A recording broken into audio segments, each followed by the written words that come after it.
start. Well, Jackie, it's a pleasure to have you here. We have an international audience, and they always like to know where everyone is from, so that because we may not know where you were sort of born and raised.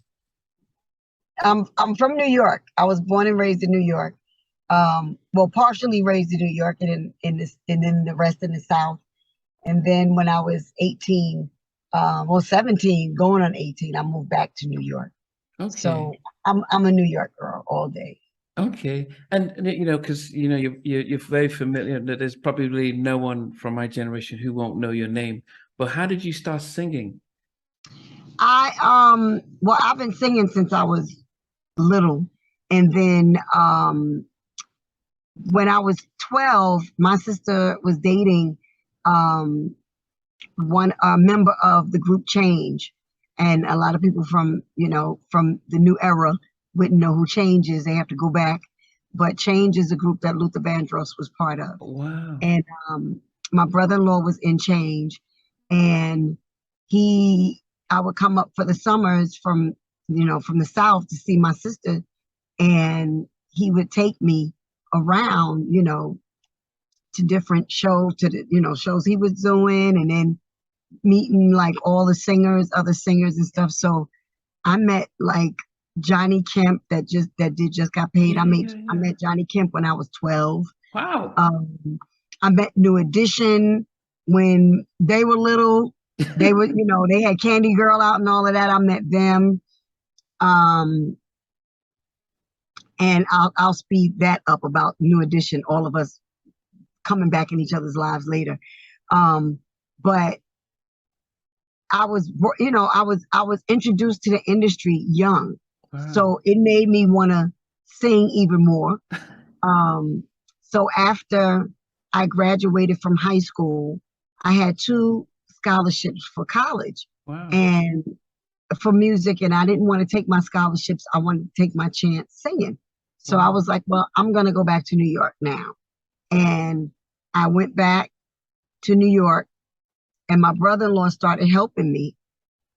His name is Vincent Henry, and he was a part of Change, but then he was working with them May, and he left Change. He was working with them May, and I got the honor of going on the road with May and watching shows and learning from May and Tawatha, and so many other like singers I was able to be around.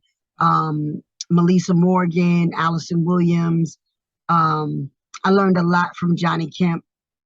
We had a band together for a little while. Like I was filling in with them, and that's who I was kind of learning from the beginning.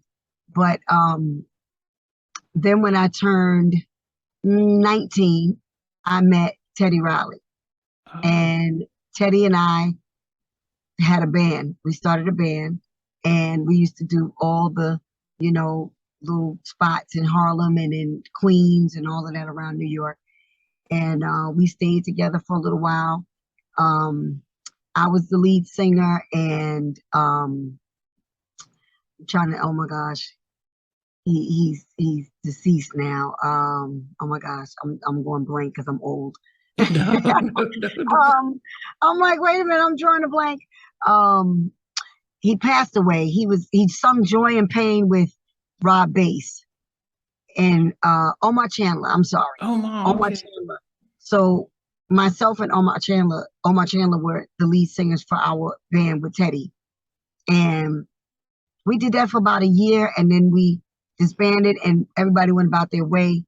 And I was filling in for a singer with a band, and a friend of mine from another band called Jamila came in, and he was like, I want you to meet somebody that's in my band. And I was like, oh, okay. And it was Keith Sweat. And Keith wasn't, Keith Sweat yet. And he kept saying, I want you to come to the studio. I would love for you to sing on some stuff. I'm working on a record. So, I was just like, whatever. Nobody's trying to come around him. And it took me about maybe 3 weeks to a month to go to the studio. He called me 50 times, and I was like, okay, I'll come. Finally, I go to the studio. When I get there, Teddy's there. And I'm like, what are you doing here? And he's like, I'm working on a project. And I was like, okay, so, what's this project about? And, Keith was telling me about it, but, Teddy was like, I'm doing the music. So I said, all right. So I felt comfortable because Teddy was there. Yeah. And it just went crazy from that point. We did Don't Stop Your Love on Keith's first, album, on the Make It Last Forever album. We did Don't Stop Your Love first. Then we did, I'm trying to think, I Wanna was done second. And then it was Here Comes Make It Last Forever. And they had called me and another girl. Was that Tammy? Tammy Lucas? No, it wasn't Tammy Lucas. It was a girl named, well, she's a grown woman now, by the name of Vivian Sessoms. Okay. And they called her in to sing too. Keith wanted her because Keith was working with her, but I knew her. And they had called her in to come to try to sing the song as well. But Keith's manager and Teddy was like, we want Jacci to try first. We want Jacci to do it first. So, of course, when I went in, it was all she wrote. Blessing came down, and, the Most High blessed me, and Make It Last Forever happened. And it came out great. But to be honest, I hated it. I hated Keith's voice. I was never a fan of Keith's voice. I was like, Lord, what are we doing? Why? And then, when he got an album, once we started doing the album was finished. When the album dropped, everything went crazy. When the album dropped, I was still working for ABC. I was working at ABC. I was working at ABC Radio at this time. Okay. And I was like, I'm not leaving my job until I know this is a hit. All of this is hitting. Yeah. And right out the door, everything, one by one, pow, pow, pow. Don't Stop Your Love hit. I Wanna. Then everything was just hitting and we had to go on the road. So then I left my job. I was like, okay, I gotta leave my job now. So I left my job and we went out on the road. And when we were on the road, we didn't even do a video for Make It Last Forever because Make It Last Forever blew up so big by itself, just on its own, from us doing city to city. We were doing 6 days a week, killing it. And it was us and Salt and Pepper and Rob Bass. Wow. And Heavy D and the Boys. Okay. Killing it everywhere. It was called Slammin' 88. That was our tour. Killing it everywhere. And, from that was all she wrote. Everything just started blowing up, and just going to the next stages. So, okay, you can get in there. Yeah. I mean, Make It Last Forever is actually one of my top 3 favorite albums of all time. So I don't skip any of those tracks because I'm a massive Teddy Riley fan. So all he did. But what was the name of the group that you and Omar and Teddy had? Because Teddy said it was called something else. We said the project. The project. He said it's called something else. We don't know what our band name was now. Okay. Did he leave that to go with Timmy to do Kids at Work, or was it before Kids at Work, or was it before? It was after Kids at Work. That's how I met Teddy. I met Teddy from one of the guys that was in Kids at Work. His name was Clarell. And I was dancing with him in a club. That's how we met. And he was like, he sang and blah, blah, blah. And then he told me about, Teddy and them. He said the group was called Kids at Work. He told me about them. And he was like, I want you to meet, Teddy. That's how I ended up meeting Teddy and us putting a band together. Okay. Clarell was nowhere in sight after that. But why didn't it work? Why do you think it didn't work? Because, Teddy and Omar, Well, with the band, I just think that, let me see, I'm trying to adjust this because you're right, now my arm hurts. Yeah, that's what I thought. Yeah, just put it out anyway. Yeah, adjust it, just do it.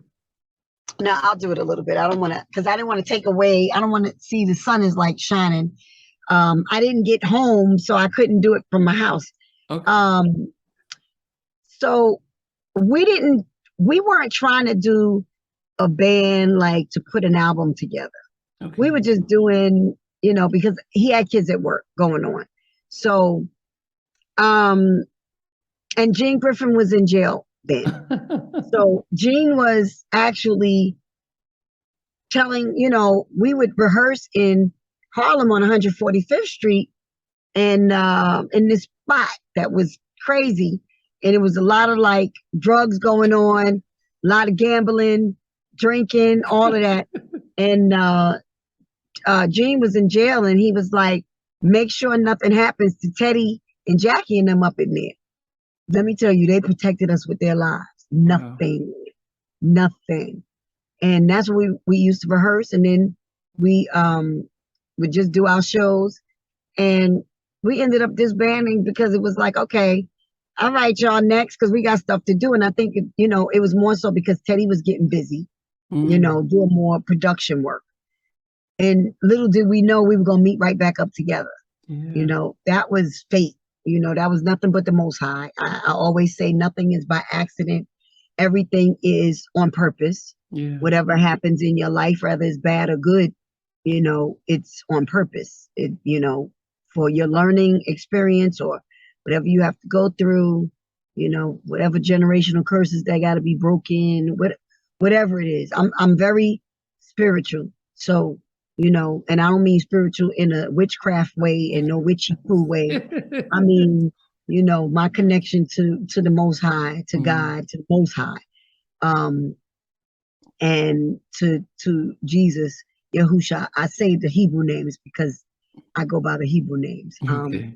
And you know, I know that it was divine. You know what I mean? I know that we were supposed to. So. Hey everyone, I want to thank you for being part of Halftime Chats. This new update is really about our membership, and I'm really excited to be able to fully launch the membership page. There will be things like full interviews from day one. As soon as the interview drops, you get access to it without any ads on it. There'll be some exclusive member-only videos that will just be some behind-the-scenes stuff and some other things that we will never be broadcast. For some members, you can be able to get actually 2 interviews because I do have a backlog of almost 7 or 8 interviews that I don't even know when I'm going to be able to broadcast them. So you're able to get at least some of those up front, and some just behind the scenes stuff, because there's a lot of stuff that goes behind the scenes that I have never been able to talk about or release. For everyone else, you know what, the videos will still be the same. Over a week or a week and a half or 2 weeks, depending on how long it is. So everything stays the same. The polls stay the same. The community chats, the community stuff stays the same. But I think with the membership stuff, I'm able to add a little bit more and invest a lot more time and energy in really supporting the members. So I do hope you come on that ride with me. I appreciate the support, and this will just help me continue to invest in taking things to the next level. Take care.